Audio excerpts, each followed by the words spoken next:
Chapter 13 from The Magician's Nephew, the first book in the Complete Chronicles of Narnia series. An Unexpected Meeting. "Wake up, Diggory! Wake up, Fledge!" came the voice of Polly. "It has turned into a toffee tree, and it's the loveliest morning." The low, early sunshine was streaming through the wood, and the grass was gray with dew, and the cobwebs were like silver. Just beside them was a little, very dark wooded tree about the size of an apple tree. The leaves were whitish and rather papery, like the herb called honesty, and it was loaded with little brown fruits that looked rather like dates.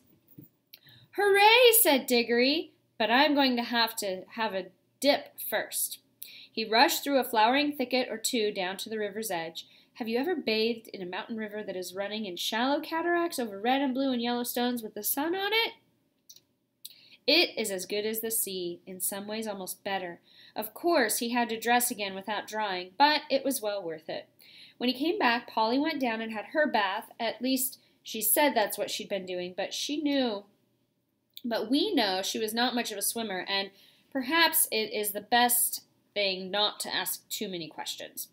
Fledge visited the river too, but he only stood in midstream, stooping down for a long drink of water, and then shaking his mane and neighing several times. Polly and Diggory got to work on the toffee tree. The fruit was delicious, not exactly like toffee, softer for one thing, and juicy, but like fruit which remained one of toffee. Fledge also made an excellent breakfast. He tried one of the toffee fruits and liked it, but he said he felt more like grass at that hour of the morning. Then, with some difficulty, the children got on his back, and the second journey began. It was even better than yesterday, partly because everyone was feeling so fresh, and partly because the newly risen sun was at their backs, and of course everything looks nicer when the light is behind you. It was a wonderful ride. The big, snowy mountains rose above them in every direction. The valleys far beneath them were so green, and all the streams which tumbled down from the glaciers into the main river were so blue that it was like flying over gigantic pieces of jewelry. They would have liked this part of the adventure to go on longer than it did, but quite soon they were all sniffing the air and saying, "What is it? And did you smell something? And where's that coming from?" For a heavenly smell, warm and golden, as if from all the most delicious fruits and flowers of the world, was coming up to them from somewhere ahead. "It's coming from that valley with the lake in it," said Fledge. "So it is," said Diggory. "And look, there's a green hill at the far end of the lake, and look how blue the water is." "It must be the place," said all three.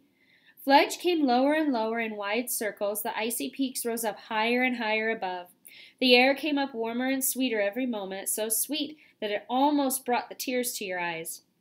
Fledge was now gliding with his great wings spread out motionless on each side, and his hooves pawing out motionless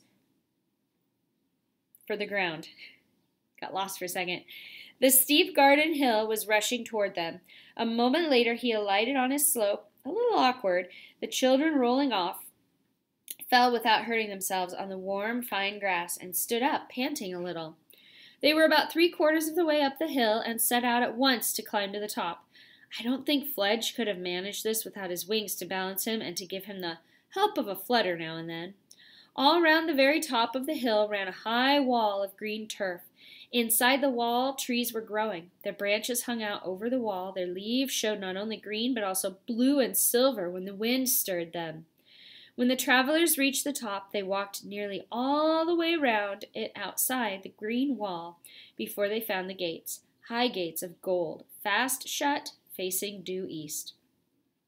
Up till now, I think Fledge and Polly had had the idea that they would go in with Diggory, but they thought so no longer. You never saw a place which was so obviously private. You could see at a glance that it belonged to someone else. Only a fool would dream of going in unless he had been sent there on very special business. Diggory himself understood at once that the others wouldn't and couldn't come in with him. He went forward through the gates alone. When he had come up close to them and saw words written on the gold with silver letters, something like this: "Come in by the gold gates or not at all. Take of my fruit for others or forbear. For those who steal or those who climb my wall shall find their heart's desire and find despair. Take of my fruit for others, said Diggory to himself. Well, that's what I'm going to do. It means I mustn't eat any myself, I suppose. I don't know what all that jaw in the last line is about. Come in by the gold gates. Well, who'd want to climb a wall if he could get in by a gate? But how did the gates open? He laid his hand on them, and instantly they swung open. They swung apart, opening inward, turning on their hinges without the least noise. Now that he could see into the place, it looked more private than ever. He went in very solemnly, looking about him. Everything was quiet inside. Even the fountain, which rose near the middle of the garden, made only the faintest sound. The lovely smell was all round him. It was a happy place, but very serious. He knew which was the right tree at once, partly because it stood in the very center, and partly because the great silver apples with which it was loaded shone so, and cast a light of their own down on the shadowy places where the sunlight did not reach. He walked straight across to it, picked an apple, and put it in the pocket of his jacket. But he couldn't help looking at it and smelling it before he put it away. It would have been better if he had not. A terrible thirst and hunger came over him, and a longing to taste the fruit. He put it hastily into his pocket, but there were plenty of others. Could it be wrong to taste just one? After all, he thought, the notice on the gate might not have been exactly an order. It might have been only a piece of advice. And who cares about advice? Or even if it were an order, would he be disobeying it by eating an apple? He had already obeyed the part about taking one for others. While he was thinking of all this, he happened to look up through the branches toward the top of the tree. There, on a branch above his head, a wonderful bird was roosting. I say roosting because it seemed almost asleep, perhaps not quite. The tiniest slit of one eye was open. It was larger than an eagle, its breast saffron, its head crested with scarlet, and its tail purple. And it just shows, said Diggory afterward when he was telling this story to others, that you can't be too careful in these magical places. You never know what may be watching you. But I think Diggory would not have taken an apple for himself in any case. Things like do not steal were, I think, hammered into boys' heads a good deal harder in those days than they are now. Still, we can never be certain. Diggory was just turning to go back to the gates when he stopped to have one last look around. He got a terrible shock. He was not alone. There, only a few yards from him, stood the witch. She was just throwing away the core of an apple which she had eaten. The juice was darker than you would expect and had made a horrid stain round her mouth. Diggory guessed at once that she must have climbed in over the wall, and he began to see that there might be some sense in that last line about getting your heart's desire and getting despair along with it.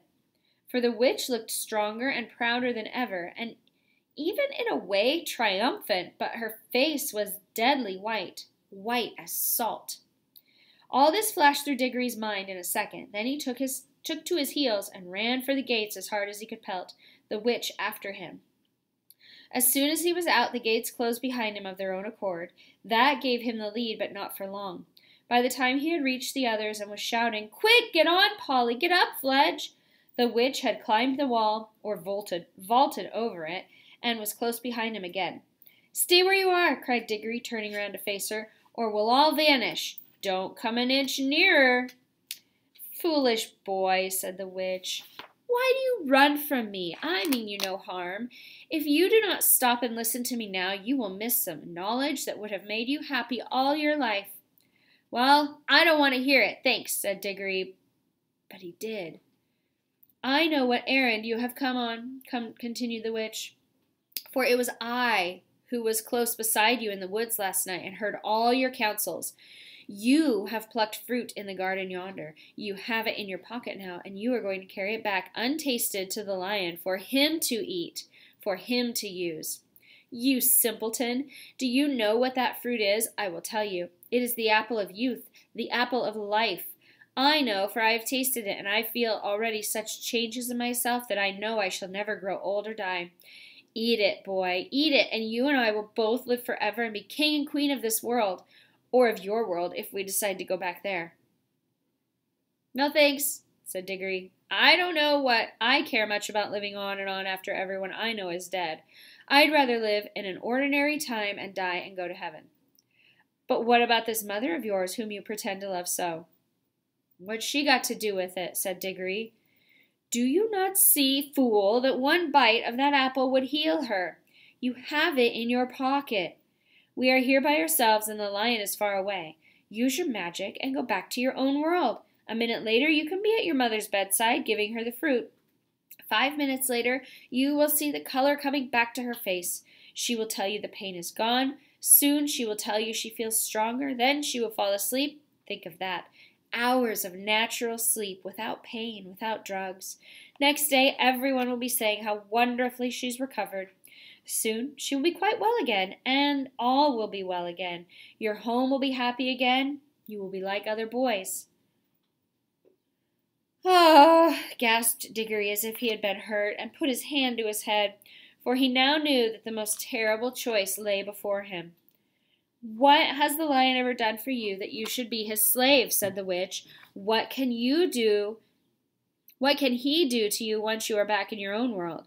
And what would your mother think if she knew that you could have taken her pain away and given her back her life and saved your father's heart from being broken? And that you wouldn't, that you'd rather run messages for a wild animal in a strange world that is no business of yours. I don't think he's a wild animal, said Diggory in a dried-up sort of voice. He is, I don't know. Then he is something worse, said the witch. Look what he has done to you already. Look how heartless he has made you. That is what he does to everyone who listens to him.